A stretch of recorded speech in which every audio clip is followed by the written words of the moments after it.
करते हैं आप सभी लोग अच्छे होंगे और आप लोग अपनी तैयारी भी बहुत अच्छे से कर रहे होंगे। आज आरआरबी ग्रुप डी वाले छात्रों के लिए बहुत ही महत्वपूर्ण क्लास लेकर हम आए हैं। एक ऐसी क्लास जिसको आप देखेंगे तो आपकी परीक्षा में 2 से 3 नंबर आपके इसी क्लास से पक्के हो सकते हैं। देखिए, इससे पहले हमने आप लोगों के साथ 22/8 को जो आपका एग्जाम हुआ था उस पेपर को फर्स्ट शिफ्ट और थर्ड शिफ्ट का पेपर हमने आप लोगों के साथ डिस्कस कर लिया था। आज हम आपके साथ डिस्कस करेंगे 23/8/2022 को जो आपका एग्जाम हुआ था फर्स्ट शिफ्ट में, उसके सारे क्वेश्चन डिस्कस करेंगे इस क्लास में। जीके, जीएस और साइंस के जितने भी आपके क्वेश्चन पूछे गए हैं वो सारे हम डिस्कस करेंगे। और एक बात आपको बताना चाहेंगे, अगर आप अपने एग्जाम आरआरबी ग्रुप डी को क्लियर करना चाहते हैं तो आप लोगों की अच्छे से पकड़ होनी चाहिए अपने प्रीवियस ईयर क्वेश्चनों पर, तभी आप अपने एग्जाम को क्लियर कर सकते हैं। ठीक है, तो चलिए बिना किसी देरी के आज की क्लास को स्टार्ट करते हैं। और आज आप लोग क्लास को लास्ट तक जरूर देखना, आपको बहुत कुछ सीखने को मिलेगा इस क्लास से। तो चलिए देखते हैं पहला क्वेश्चन जो आपके एग्जाम में पूछा गया था। क्या पूछा गया था, बहुत ही ध्यान से समझना है। हर एक क्वेश्चन आपके पेपर के दृष्टिकोण से बहुत ही महत्वपूर्ण है, क्योंकि प्रीवियस ईयर क्वेश्चन रिपीट होते रहते हैं। तो पहला क्वेश्चन आपके एग्जाम में पूछा गया था, निम्नलिखित में से कौन सा अधिनियम ईस्ट इंडिया कंपनी के विभिन्न अंगों की शक्तियों और जिम्मेदारियों को परिभाषित करते हुए ब्रिटिश संसद द्वारा पारित किया गया था? तो ये आपका कौन सा अधिनियम था? तो याद रखना, ये आपका विनियमन अधिनियम 1773 था। ठीक है, जो आपके किसके, ईस्ट इंडिया कंपनी के विभिन्न अंगों की शक्ति और जिम्मेदारियों के लिए परिभाषित करते हुए ब्रिटिश संसद द्वारा क्या किया गया था, पारित किया गया था। तो आपका फर्स्ट का जवाब आपका बी बिल्कुल सही हो जाएगा। देखिए, इसके बारे में आप सारी चीज़ें पढ़ भी सकते हैं, तो जहाँ पर ज़्यादा ज़रूरी चीज़ें होंगी वहीं पर हम एक्सप्लेन करेंगे, बाकी आप वीडियो रोककर इन चीज़ों को जरूर पढ़ लेना। तो चलिए देखते हैं सेकंड क्वेश्चन क्या कहता है। कहता है कि CSIR जिज्ञासा कार्यक्रम के तहत बच्चों के लिए भारतीय वर्चुअल साइंस लैब किसने लॉन्च की थी?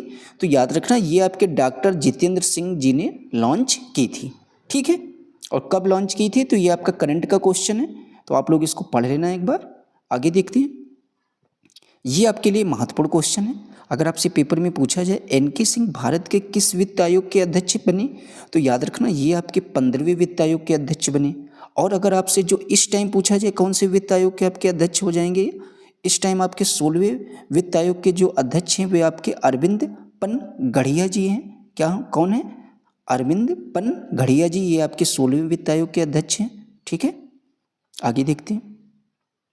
क्वेश्चन कहता है कि भारतीय संविधान के किस अनुच्छेद में कहा गया है कि मंत्रिपरिषद लोकसभा के प्रति सामूहिक रूप से उत्तरदायी होगी?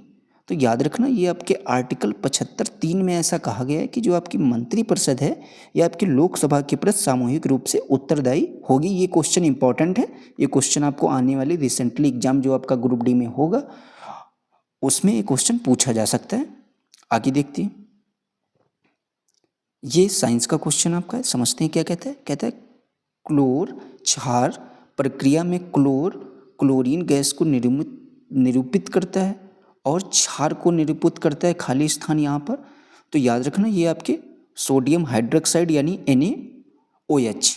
ठीक है, आगे देखते हैं। कहते हैं निम्न में से कौन सा हाइड्रोजन समूह CnH2n के सामान्य सूत्र का अनुसरण करता है? तो कौन करता है? तो ये आपका एल्कीन करता है। ठीक है, फिर आपसे कहता है कि निम्नलिखित में से कौन सी यमुना नदी प्रणाली की सहायक नदी नहीं है? ऐसे क्वेश्चन देखिए, कितने हार्ड से हार्ड क्वेश्चन आपके पेपर में पूछे जाते हैं। अब पूछा गया यमुना नदी प्रणाली की सहायक नदी नहीं है, तो ये आपकी चिनाब नदी है जो आपकी यमुना नदी प्रणाली की सहायक नदी नहीं है। ठीक है, आगे देखते हैं ये क्वेश्चन क्या कहता है। कहता है 20 पॉइंट प्रोग्राम यानी TPP भारत सरकार द्वारा खाली स्थान में शुरू किया गया था। तो याद रखना, ये आपका 20 पॉइंट प्रोग्राम जो है ये आपके 1975 ईस्वी में शुरू किया गया था। ये क्वेश्चन भी आप समझ गए होंगे कि जो 20 पॉइंट प्रोग्राम था ये आपके 1975 ईस्वी में शुरू किया गया था। ये इंपॉर्टेंट क्वेश्चन है। कहता है कि निशा गंधी नृत्य, कौन सा नृत्य? निशा गंधी नृत्य उत्सव इनमें से किस राज्य में मनाया जाता है? तो याद रखना, ये आपके केरल राज्य में मनाया जाता है। ठीक है, आगे देखते हैं क्या कहता है। कहता है कि राजकोषीय नीति खाली स्थान की नीति है। तो ये आपकी जो राजकोषीय नीति होती है, ये अगर आपसे पूछा जाए किसकी नीति है, तो ये आपकी सरकार की नीति होती है। ठीक है।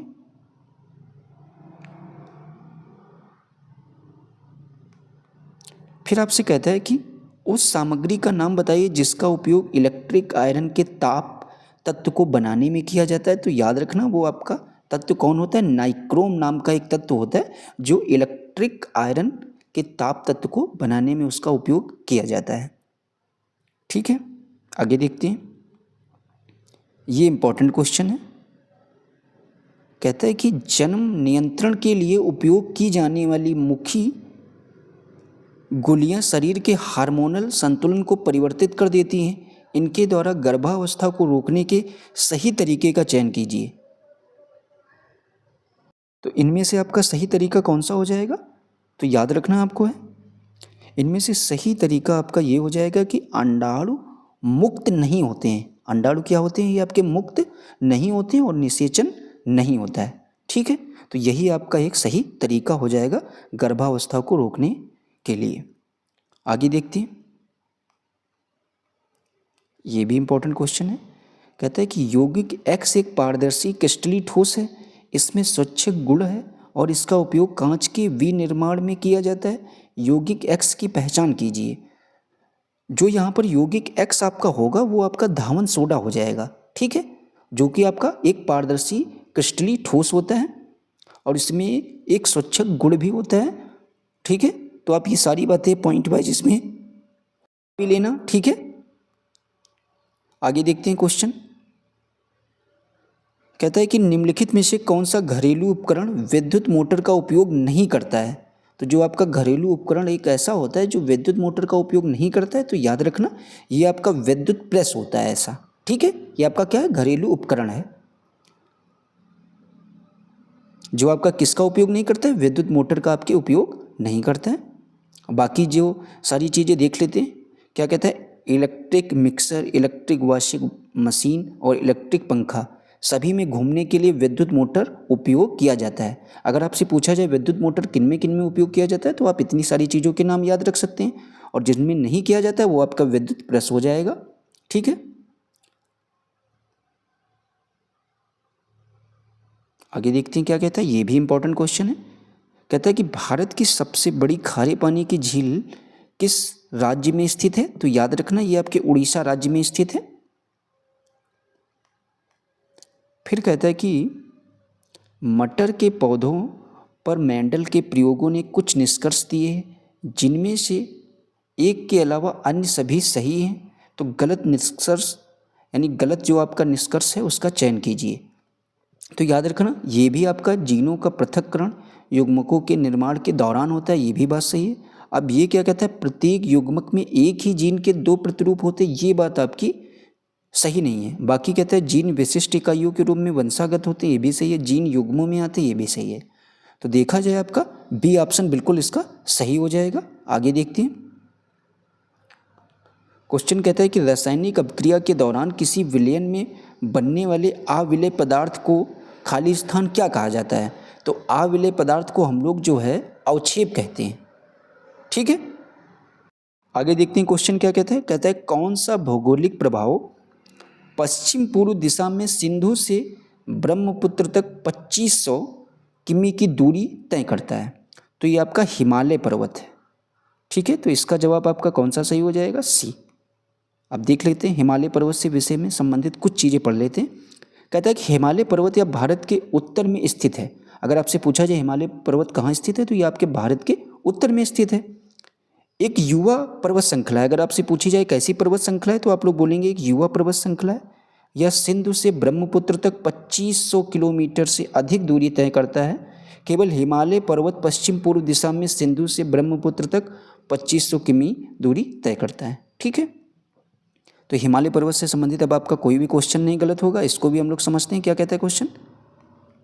कहता है कि पानी से भरे बीकर के अंदर रखे नींबू अपेक्षाकृत बड़े दिखाई देते हैं, इसका कारण क्या है। जब आप देखेंगे नींबू को पानी में डालकर रखते हैं अगर किसी बीकर या किसी कटोरे में, तो वहाँ पर देखेंगे जो नींबू होते हैं वो अपेक्षाकृत बड़े दिखाई देते हैं। ये किस कारण बड़े दिखाई देते हैं? तो ये आपके प्रकाश के अपवर्तन के कारण आपके बड़े दिखाई देते हैं। ठीक है, तो ये भी क्वेश्चन आप समझ गए होंगे।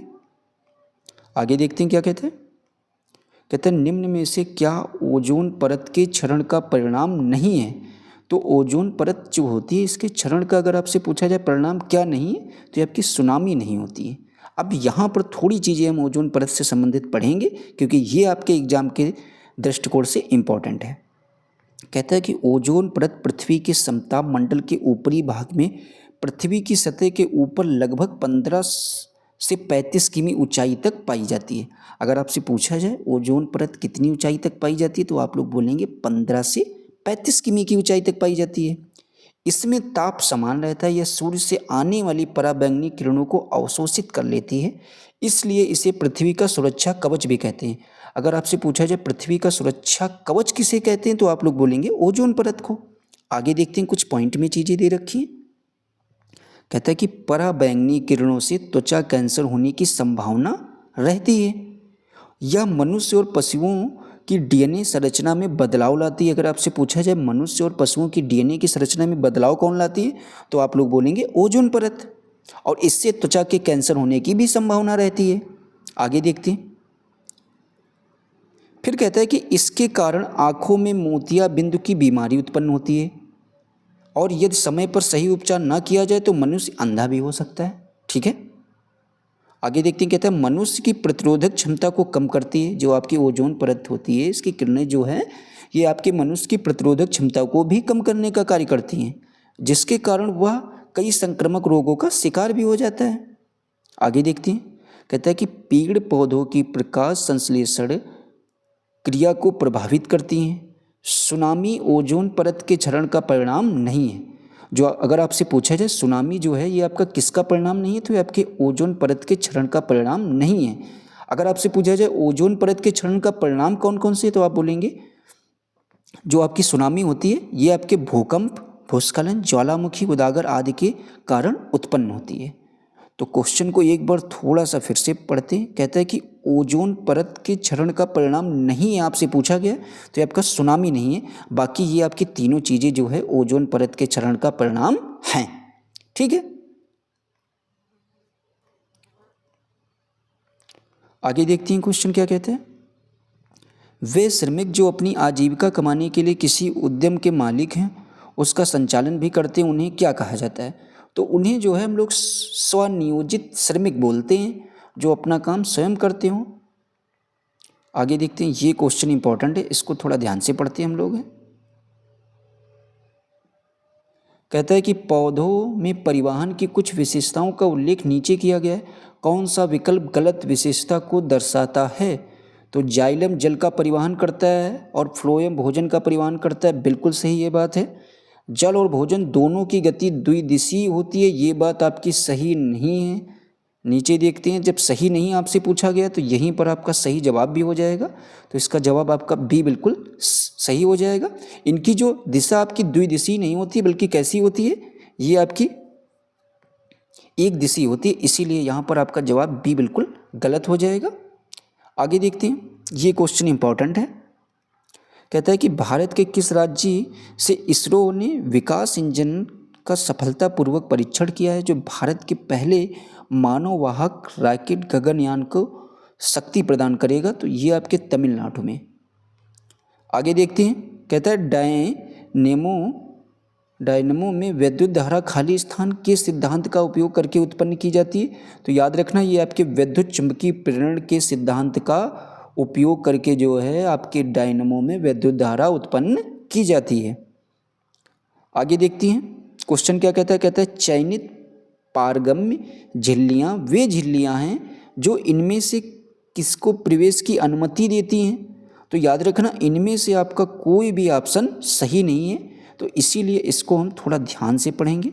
इसका जो उत्तर आपका हो जाएगा, लेकिन आपके जो आयोग ने है इसमें आपके उत्तर ए को सही माना है, तो उसी को हम लोग भी सही मानेंगे। तो क्या कहता है, केवल विलायक अणुओं परंतु विलय अणुओं को नहीं। ठीक है, तो इसमें आपका सही जो माना गया ऑप्शन फर्स्ट वाला है। लेकिन इसके बारे में थोड़ा हम लोग पढ़ते हैं। कहता है चयनित पारगम्य झिल्लियाँ वे झिल्लियाँ होती हैं जो विलायक अणुओं के साथ कुछ विशिष्ट विलय अणुओं अपने से होकर गुजरने देती हैं। कोशिका झिल्ली को चयनित पारगम्य झिल्ली भी कहा जाता है, जबकि अर्ध पारगम्य झिल्ली केवल विलायक अणुओं को ही अपने अंदर से होकर गुजरने देती है। तो आप इसका एक्सप्लेन अच्छे से समझ चुके होंगे। ठीक है, आगे क्वेश्चन क्या कहता है। कहता है दी गई द्विविस्थापन अपक्रिया में दी गई द्विविस्थापन अपक्रिया P और Q के स्थान क्रमशः क्या आएंगे। तो इनके स्थान आपके क्रमशः क्या आएंगे। तो जब आप इसको अपक्रिया को करेंगे तो आपके Cl और NO3 इसके परिणाम आएंगे। तो देखते हैं किस तरीके से। आगे देखते हैं क्वेश्चन नंबर 98 क्या कहता है। कहता है कि निम्न में से कौन सा एंजाइम प्रोटीन का विखंडन करता है। तो जो आपका प्रोटीन का विखंडन करेगा वो आपका पेप्सिन करेगा। ठीक है,